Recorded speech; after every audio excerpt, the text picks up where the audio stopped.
Bismillahirrahmanirrahim. Assalamualaikum dear students. My name is Fawzia Muslim and I belong to University of Karachi.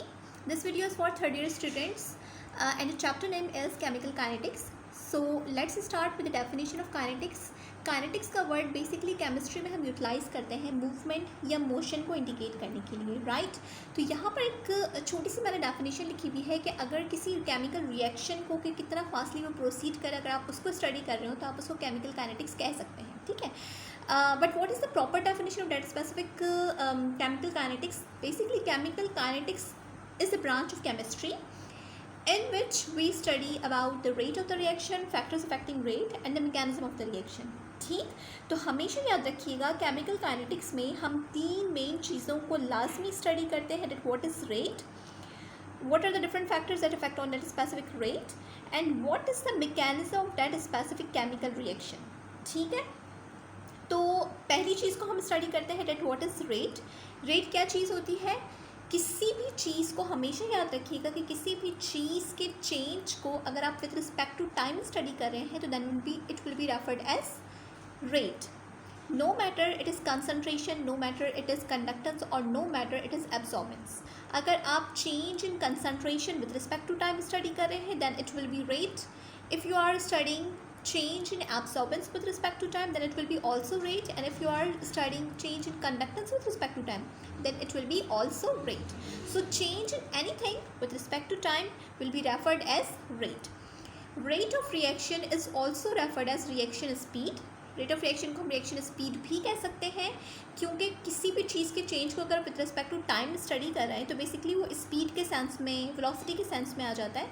अब चूंकि यहाँ पे जाहिर सी बात है केमिकल रिएक्शन की कोई डायरेक्शन तो होती नहीं है तो हम इसको वेलोसिटी नहीं कह सकते बिल्कुल भी, क्योंकि वेलोसिटी में आपके पास एक स्पेसिफिक डायरेक्शन होती है.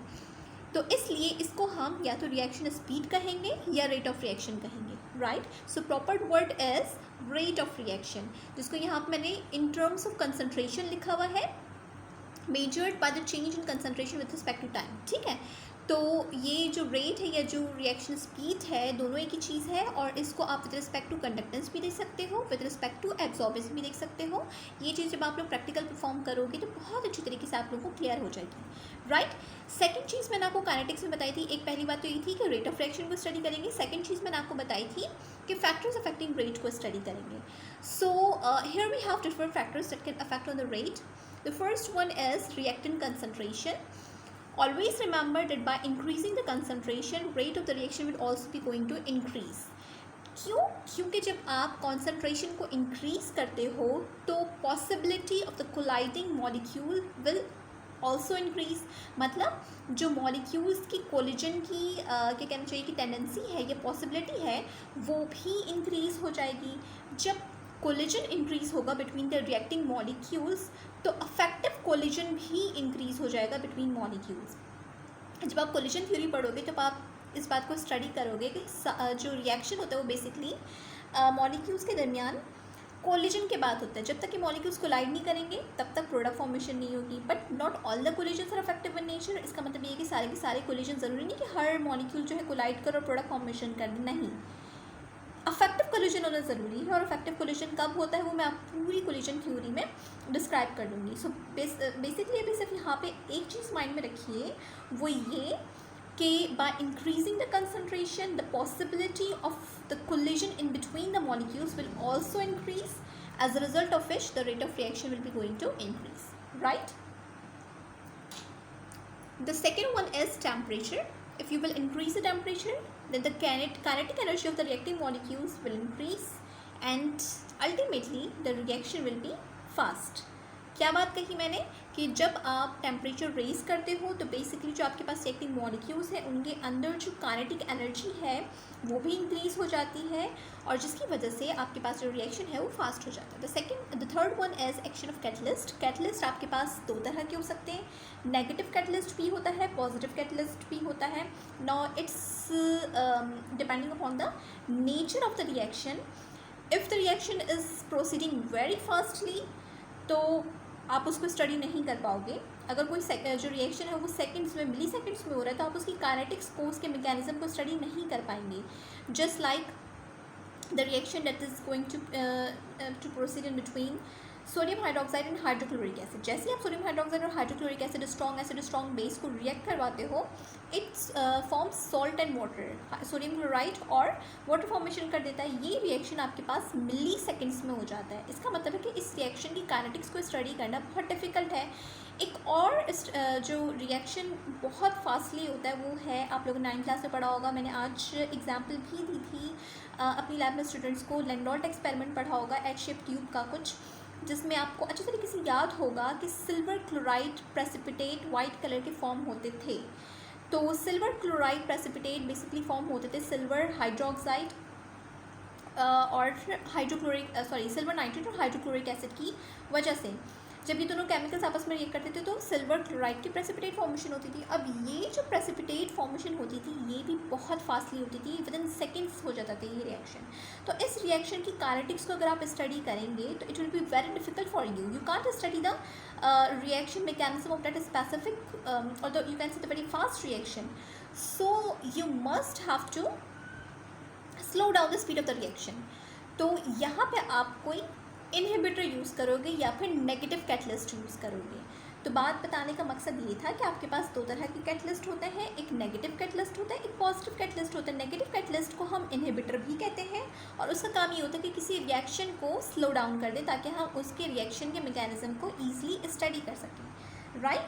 और पॉजिटिव कैटलिस्ट का काम ये होता है कि वो उस रिएक्शन को स्पीड अप कर दे ताकि हम उसके रिएक्शन के मैकेनिज्म को ईजिली स्टडी कर सकें, क्योंकि अगर बहुत स्लो रिएक्शन भी होगा तब भी आप उसको स्टडी ईजिली नहीं कर सकोगे। लाइक अगर कोई रिएक्शन मंथ्स में हो रहा है या वीक्स में हो रहा है या डेज में हो रहा है, so it will be very difficult to you to observe that specific reaction. तो उसको स्लो डाउन करने के लिए इस रिएक्शन को स्पीड अप करने के लिए आप कोई पॉजिटिव कैटलिस्ट यूज़ करोगे, राइट।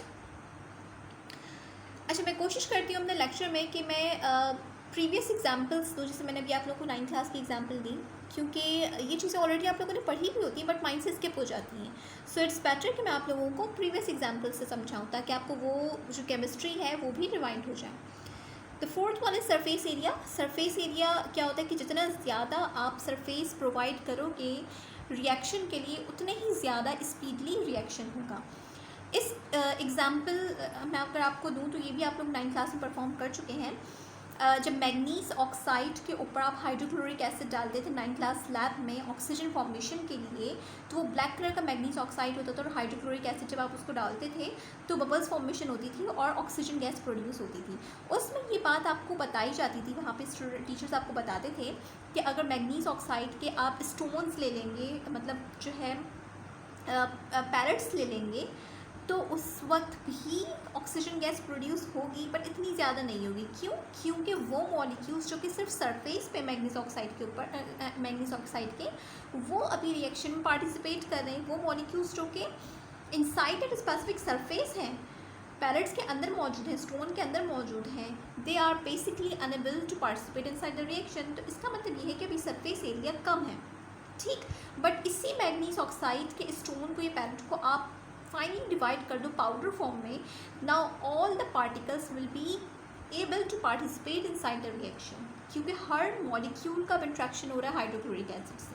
तो ये बहुत क्लियर एग्जांपल है सरफेस एरिया की। जितना ज़्यादा सरफेस एरिया प्रोवाइड करोगे रिएक्शन को के लिए उतना ही ज़्यादा स्पीडली रिएक्शन होगा, और जितना कम सरफेस एरिया प्रोवाइड करोगे उतना ही देर से रिएक्शन प्रोसीड होगा, ठीक। The last one is pressure of the gaseous और रिएक्टेंट और द मॉलिक्यूल और द प्रोडक्ट।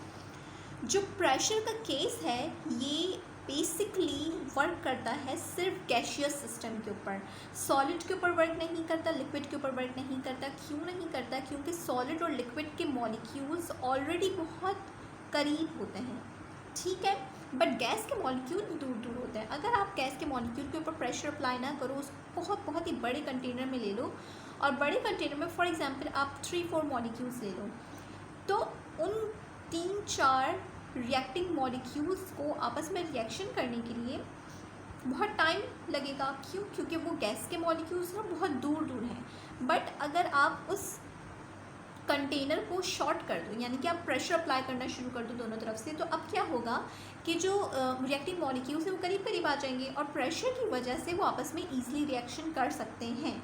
तो जो प्रेशर का केस है वो वर्क करता है आपके पास यहाँ पर गैशियस सिस्टम में। लिक्विड सॉलिड के केस में इतना प्रॉपर वर्क नहीं करता, क्यों? क्योंकि लिक्विड और सॉलिड के मॉलिक्यूल्स ऑलरेडी बहुत नियर होते हैं, तो उनको और ज़्यादा प्रेशर अप्लाई करके रिएक्शन करवाने की ज़रूरत नहीं पड़ती। तो प्रेशर वर्क करेगा in gaseous system, but negligibly work करेगा इन सॉलिड और लिक्विड सिस्टम। ठीक, so comes towards the next slide.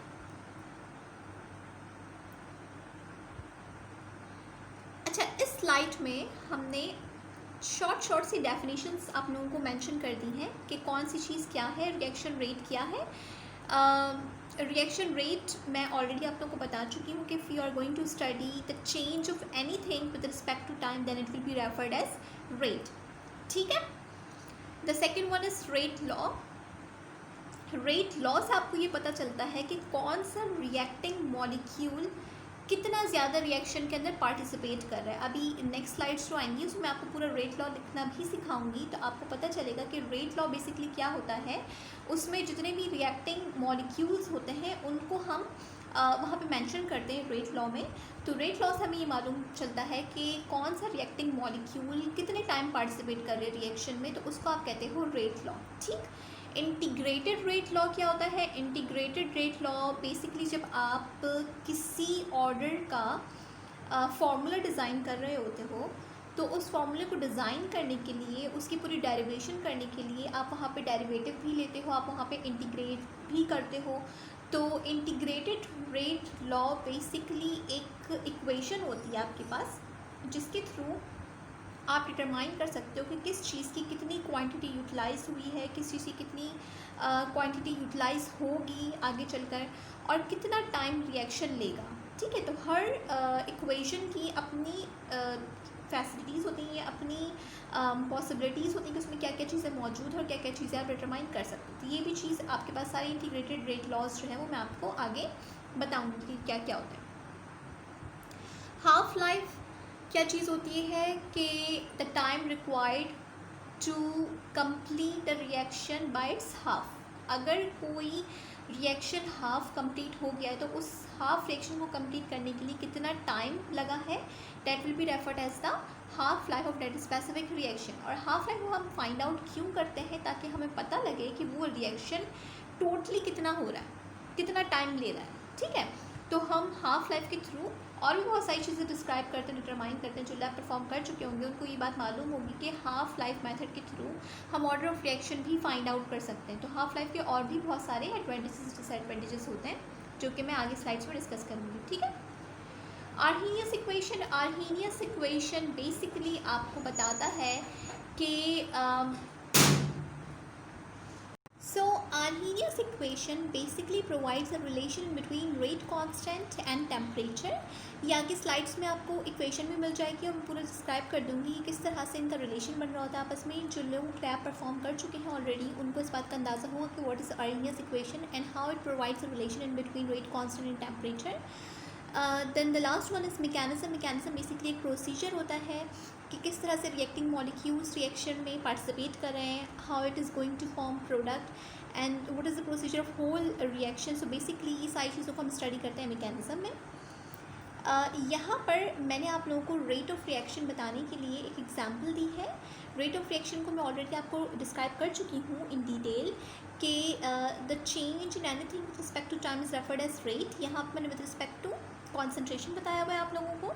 So with respect to concentration अगर आप उसको स्टडी कर रहे हैं विद रिस्पेक्ट टू टाइम तो आप उसको कहोगे रेट। अच्छा, यहाँ पर जो समझने वाली बात है, जो न्यू चीज़ है वो ये है कि आप देख सकते हो ये जो रिएजेंट बॉटल मैंने ली है इसमें रेड कलर के मॉलिक्यूल्स हैं और 0 टाइम इंटरवल पर, मतलब 0 सेकेंड्स पर जब रिएक्शन स्टार्ट नहीं हुआ तो स्टार्ट में आपके पास A मॉलिक्यूल्स हैं and A is going to be converted into B।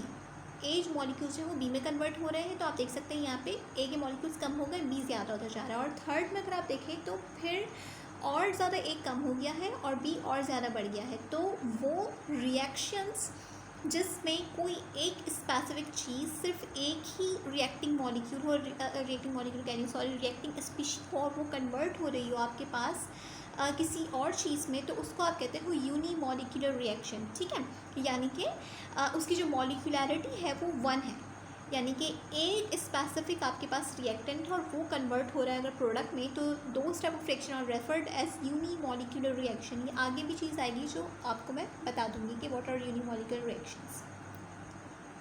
अच्छा, रिएक्शन रेट को अगर हम स्टडी करें तो 2 तरीके से स्टडी कर सकते हैं। अब मैं फ़िलहाल बात कर रही हूँ विद रिस्पेक्ट टू कंसनट्रेशन। तो 2 तरह से हम स्टडी कर सकते हैं इसको। विद रिस्पेक्ट टू रिएक्टेंट भी कर सकते हैं और विद रिस्पेक्ट टू प्रोडक्ट भी कर सकते हैं।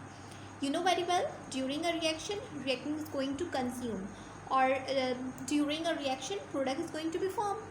तो अगर आप रिएक्टिंग स्पीशीज़ के रेफरेंस से करेंगे रेट को study, so you have to mention a negative sign with that specific rate, क्योंकि रेट जो है जो रिएक्टेंट्स हैं वो टाइम टू टाइम डिक्रीज होते जा रहे हैं, तो आप उस स्पेसिफिक रेट के साथ नेगेटिव साइन को शो करोगे। जबकि अगर आप प्रोडक्ट के रिस्पेक्ट से स्टडी करोगे तो आप उसके साथ पॉजिटिव साइन शो करोगे। क्यों? क्योंकि with respect to time product बढ़ता जा रहा है आपके पास। कुछ रिएक्शंस आपके पास रिवर्सिबल रिएक्शंस भी होते हैं जिसमें प्रोडक्ट पहले फॉर्म होती है, एक्यूमुलेट होना स्टार्ट होती है, और अगर आपने चैम्बर में से प्रोडक्ट को रिमूव नहीं किया तो वो प्रोडक्ट वापस से रिएक्टेंट में कन्वर्ट होना शुरू हो जाती है। दो type of reactions are referred as reversible reaction. तो रिवर्सिबल रिएक्शन को में प्रोडक्ट हासिल करने के लिए आपका काम ये होता है कि आप चैम्बर में से प्रोडक्ट को रिमूव कर लो। अदरवाइज़ अगर आपने चैम्बर में ही छोड़ दिए प्रोडक्ट को तो वो वापस से रिएक्टेंट में कन्वर्ट होगा, रिएक्टेंट वापस से प्रोडक्ट में कन्वर्ट होगा। वो रिवर्सिबल रिएक्शन आपस में चलता रहेगा जब तक कि आप उसमें से प्रोडक्ट की किसी एक चीज़ को रिमूव ना कर लो। ठीक। अच्छा, यहाँ पर मैंने रेट डिटरमाइन करने का फॉर्मूला मेंशन कर दिया है। ये देखें, विद रिस्पेक्ट टू कंसंट्रेशन लिखा है मैंने, राइट। जब कंसंट्रेशन को आप मेंशन करते हो तो यहाँ पे स्क्वायर ब्रैकेट्स यूज़ करते हो। ये बात आपको ऑलरेडी मालूम होगी, 9 मैट्रिक फर्स्ट और सेकेंड ईयर में आप हमेशा ऐसे ही करते हुए आ रहे हो कि जब भी आप कंसंट्रेशन को मेंशन करते हैं तो स्क्वायर ब्रैकेट्स यूज़ करते हैं। तो चेंज इन कंसंट्रेशन और विच concentration, change in the concentration of a specific reactant that is referring as A। इस केस में आपके पास A है, ठीक है, डिवाइड बाय टाइम। तो आप change in concentration of reactant that is A with respect to time study कर रहे हो, और इसकी यूनिट क्या होगी? कंसंट्रेशन की यूनिट आपको मालूम है मोलैरिटी होती है, तो यहाँ पर यूनिट भी मेंशन कर दी है, मोलैरिटी डिवाइडेड बाय टाइम है। टाइम को अगर आप यूनिट सेकेंड्स में मेंशन कर रहे हो तो यहाँ पे आप सेकेंड्स लिख सकते हो, अगर मिनट कर रहे हो तो मिनट्स में कर सकते हैं, ठीक है। मोलैरिटी खुद क्या होती है? मोल्स पर लीटर होते हैं, तो आप इसको मोलैरिटी पर सेकेंड भी लिख सकते हो, मोल्स पर लीटर पर सेकेंड भी लिख सकते हैं, ठीक। तो इसमें ऐसी कोई रॉकेट साइंस नहीं है। सिंपल फॉर्मूले के थ्रू यूनिट कैसे बनाते हैं वो मैंने आपको बताया, ठीक है। अच्छा, केमिकल काइनेटिक्स में मैंने भी पिछली स्लाइड्स में आपको ये बात बताई थी कि अगर आप रेट स्टडी कर रहे हो विद रिस्पेक्ट टू रिएक्टेंट तो आपको नेगेटिव साइन शो करना पड़ेगा, क्योंकि reactant time to time decrease हो रहा है आपके पास, ठीक है। तो डिक्रीज़ को शो करने के लिए यहाँ पे आप नेगेटिव साइन शो करते हो, और अगर with respect to product study कर रहे हो तो पॉजिटिव साइन के साथ आएगा। पॉजिटिव साइन आप मेंशन नहीं करते हो, तो यहाँ पर अंडरस्टूड है कि यहाँ पे कौन सी साइन है? पॉजिटिव, ठीक है। अच्छा, ये एक जनरलाइज इक्वेशन है, एक जनरलाइज रिएक्शन है in which A moles of A is going to combine with B moles of B and it is going to form C moles of C and D moles of D। अगर हम आपसे कहें कि आप इस equation का rate लिखें with respect to all reactants and products, then what will you do? You will start to make a rate equation। और वो कैसे बनाओगे आप? जो आपके पास मोल्स होंगे वो 1 डिवाइड बाय में आ जाएंगे, चाहे वो आपके पास यहाँ पे 2 हो, 3 हो, कुछ भी हो। अगर फॉर एग्जांपल यहाँ पे 4 होता तो 1 डिवाइड बाय 4 लिखती मैं यहाँ पे। Change the concentration of A with respect to time. Negative sign क्यों लगाया? Because this is a reactant. Is equals to B moles of B को मेंशन करेंगे 1 divide by B, change the concentration of B divided by change in time, ठीक। Here we have negative sign which is again showing that reactant is going to consume with respect to time, ठीक। यहाँ पे भी आप देख सकते हैं कि हमने C moles of C को मेंशन किया, D moles of D को मेंशन किया, but here we have mentioned no sign, that means here we have positive sign which is understood and no need to mention the positive sign, ठीक है। यहाँ पे देखा हुआ भी है मैंने, रिएक्टेंट डिक्रीज हो रहा है और प्रोडक्ट इंक्रीज हो रहा है, राइट। अच्छा, अब यहाँ पर हमने एक इक्वेशन ली है जो कि जर्नलाइज नहीं है, जो कि एक स्पेसिफिक रिएक्शन है in which N2O5 is going to be converted into 4 moles of NO2 and 1 mole of O2, right? जिसमें आप नोटिस कर सकते हैं कि by converting 2 moles of N2O5 we will get 4 moles of NO2 and 1 mole of oxygen. ठीक, इस बात को आप इस तरह से भी कह सकते हैं कि जब आपको इस रिएक्शन के थ्रू 1 मोल ऑक्सीजन प्रोड्यूस करवाना होगा तो उसके साथ आपको 4 मोल्स NO2 के मिलेंगे और आपको उस वक्त यूज़ करने पड़ेंगे 2 moles of N2O5, right? Are you getting my point? I am repeating again, अगर मुझे 1 मोल चाहिए ऑक्सीजन का तो मुझे साथ में 4 मोल्स ऑफ NO2 भी मिलेगा। अगर 2 मोल्स चाहिए ऑक्सीजन के तो मुझे यहाँ पे 8 मोल्स ऑफ NO2 मिलेंगे और 4 मोल्स ऑफ N2O5 कंज्यूम करने पड़ेंगे। तो उस हिसाब से ये चेंज होता रहेगा, ठीक। और अगर इस स्पेसिफिक रिएक्शन का मैं रेट लिखूँगी तो बिल्कुल वैसे ही लिखूँगी जैसे मैंने पीछे लिखा था। यहाँ पे 1/2 मैंने इसलिए मेंशन किया है कि because here we have 2 moles of N2O5, right? Again we are using negative sign here because it's a reactant, and with products we are using no sign, that means here we have positive sign which is understood, ठीक है। अच्छा, अब आपके पास एक equation है और उसका average rate किस तरह से फाइंड आउट किया हुआ है वो मैं दिखा देती हूँ आप लोगों को। जो इक्वेशन है वो आपके पास ये है कि bromine is going to react with formic acid, basically this is the formula of formic acid, HCOOH, and they are going to form 2 moles of bromide, 2 moles of hydrogen and carbon dioxide gas, ठीक। यहाँ पे इन्होंने क्या किया हुआ है, ये आपके पास एक पूरा न्यूमेरिकल सॉल्व हुआ हुआ है। इसमें फॉर एग्जांपल हमने पूरा सॉल्व किया, सॉल्व करने के बाद आप रिएक्शन परफॉर्म करने के बाद आपके पास पूरा डेटा आ गया। उस डेटा में क्या है कि 0 टाइम इंटरवल पर जो ब्रोमीन की कंसनट्रेशन थी वो ये थी, 50 सेकेंड्स पर ये हो गई, 100 सेकेंड्स पर ये होगी, 150 सेकेंड्स पर ये हो गई। उसके बाद हमने क्या किया, रेट फाइंड आउट करने के लिए आपको मालूम है कि क्या करते हैं, concentration, change in concentration divide by time, यही करते हैं आप हमेशा, ठीक है। तो मैथमेटिकली भी आप कर सकते हैं इसको इस तरह से, सिंपल आप वैल्यूज़ पुट करें यहाँ से और पुट करने के बाद रेट फाइंड आउट कर लें। और इसी काम को आप ग्राफिकली भी परफॉर्म कर सकते हैं। ग्राफिकली कैसे परफॉर्म करेंगे कि you will take time on X axis, आपको मालूम होनी चाहिए ये बात कि एक्स एक्सिस पर हम इंडिपेंडेंट क्वांटिटीज़ लेते हैं and on Y axis we will take dependent quantities. So concentration basically depend कर रही है टाइम के ऊपर, तो डिपेंडेंट क्वांटिटी है तो इसलिए हमने यहाँ पे इसको वाई एक्सिस पे लिया, जबकि टाइम जो है वो किसी भी चीज़ के ऊपर डिपेंड नहीं कर रहा, that's why we have taken it here as on X axis, ठीक। फिर हमने इसका पूरा ग्राफ प्लॉट किया कि 0 टाइम इंटरवल पे आपके पास कंसंट्रेशन क्या थी, वो 0.012 थी। फिर 50, आप यहाँ पे डेटा भी देखते जाइएगा किस तरह से प्लॉट किया है। 50 सेकेंड्स पर, 50 seconds in the mid of 0 and 100 होगा, 50 सेकेंड्स पर आपके पास 0.101 कंसंट्रेशन थी, तो एग्जैक्टली यहाँ पे की है। इसी तरह से सारे पॉइंट्स लगाते चले गए। लगाने के बाद आपको रेट फाइंड आउट करना है, तो आपने यहाँ पे रेट फाइंड आउट कर लिया। किसी भी स्पेसिफिक जगह पे जहाँ पे आपको रेट फाइंड आउट करना है वहाँ पे आप स्लोप लो।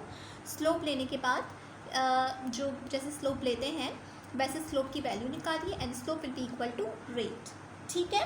तो इस ग्राफ में जो स्लोप होगा वो आपके पास बराबर होगा रेट की। ये छोटी छोटी चीज़ें आपके पास पेपर में भी आ सकती हैं एज न्यूमेरिकल। तो बेसिकली ये पूरा एक न्यूमेरिकल सॉल्व हुआ है जिसमें आपने रेट फाइंड आउट किया है।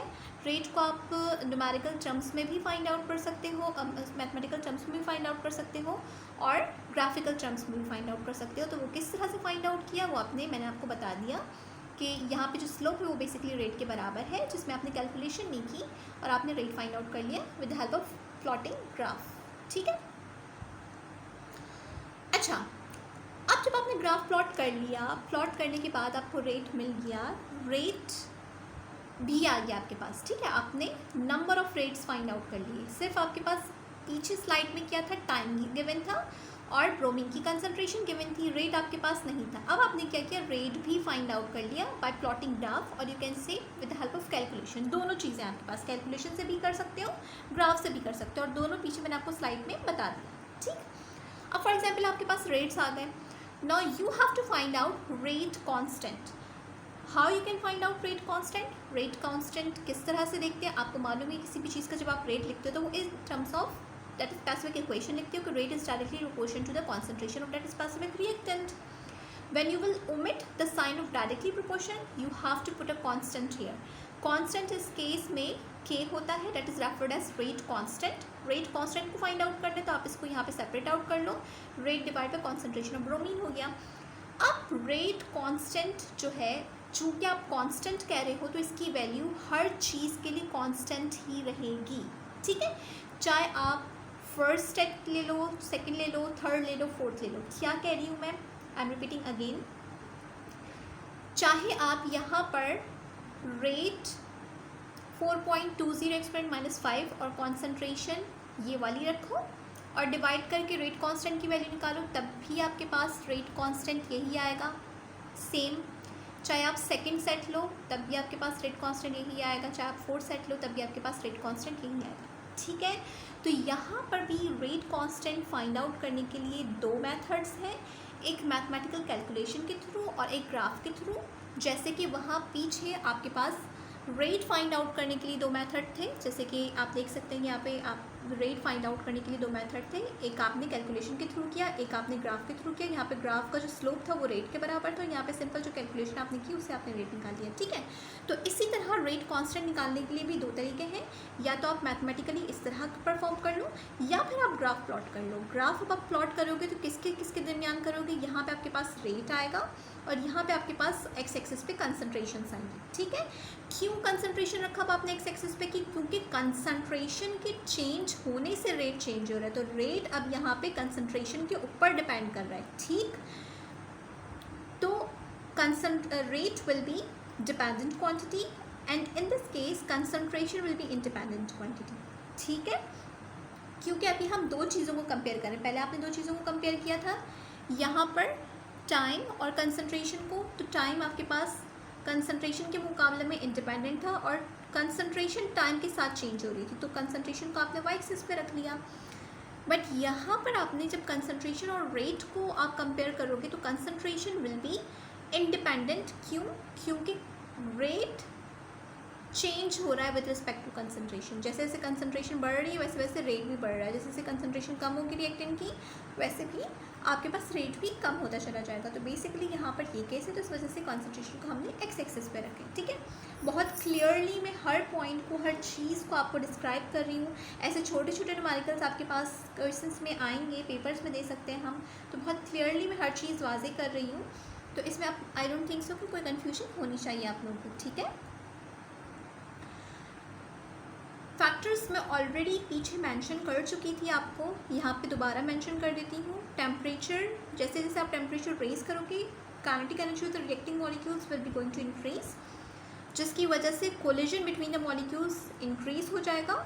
और यहाँ पे काइनेटिक और जो कोलिजन थ्योरी वो दोनों यूटिलाइज हो रही है. ठीक है, वो मैं ऑलरेडी आप लोगों को पीछे बता चुकी हूँ. ठीक है, कंसंट्रेशन ऑफ रिएक्टिंग मॉलिक्यूल्स जब आप इंक्रीज करोगे तो effective collisions between the molecules increase हो जाएंगे, इसकी वजह से आपके पास रेट ऑफ रिएक्शन इंक्रीज हो जाएगा. कैटलिस्ट आपके पास दो तरह के हो सकते हैं, पॉजिटिव और नेगेटिव. नेगेटिव को आप इनहिबिटर कह सकते हो और वो कब कब केस में यूज़ होते हैं वो मैंने आपको डिस्क्राइब कर दिया पीछे बहुत डिटेल में.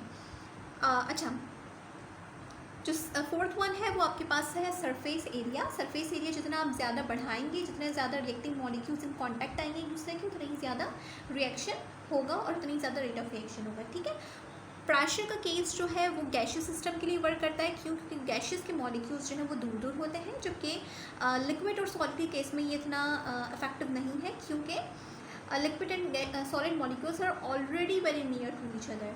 तो प्रेशर का केस इतना इफेक्टिवली वर्क यहाँ पर नहीं करता.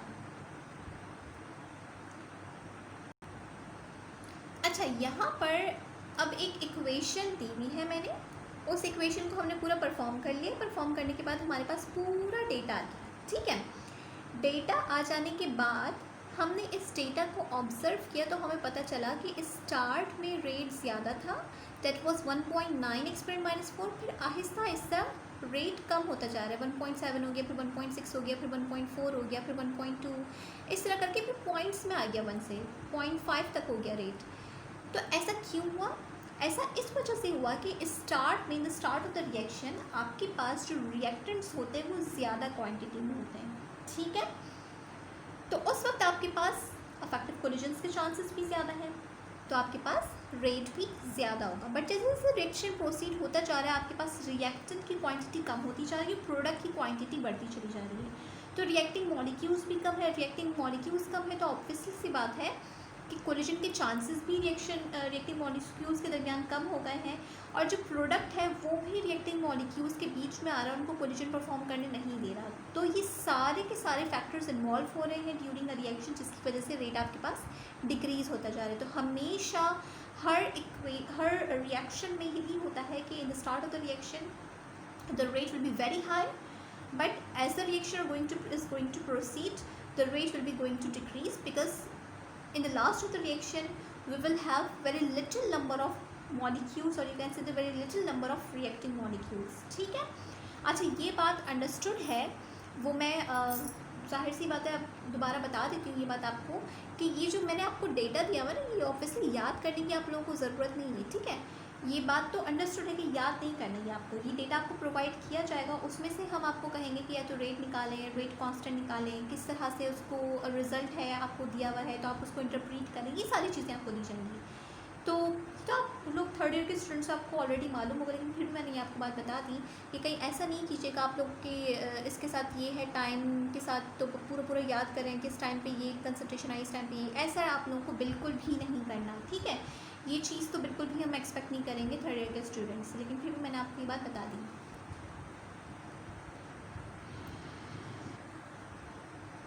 अच्छा, इस स्लाइड में ऑलरेडी ये चीज़ मैं आपको बता चुकी हूँ, पीछे वाली स्लाइड्स में जो चीज़ यहाँ पे मेंशन है वो ये है कि आपने एक स्पेसिफिक रिएक्शन ली जिसमें टाइम को वर्सेस कंसंट्रेशन प्लॉट किया, प्लॉट करने के बाद आपके पास पूरी वैल्यूज़ आ गई, उसमें आपने एक स्पेसिफिक जगह पे स्लोप ले ली, और वो slope that will be equal to rate. अच्छा, अब बार बार एक टर्म आ रही है इंस्टेंटेनियस रेट, इंस्टेंटेनियस रेट। तो इंस्टेंटेनियस रेट का मतलब ये होता है कि अगर आप किसी स्पेसिफिक पॉइंट पर रेट फाइंड आउट करना चाह रहे हैं जहाँ पे जो डिफरेंस ऑफ टाइम हो वो ऑलमोस्ट इक्वल टू ज़ीरो हो, ये नेग्लिजिबल हो, मतलब बहुत ही कम टाइम पास हुआ और उस टाइम में आप अगर रेट फाइंड आउट करने की कोशिश करें तो उसका आप कहेंगे इंस्टेंटेनियस रेट। इंस्टेंट का मतलब होता है कि उस स्पेसिफिक टाइम का रेट, ठीक है, उस स्पेसिफिक लम्हे का रेट, ठीक है, तो उसको आप कहोगे instantaneous rate. So that was all about the first lecture. Thank you so much for listening me.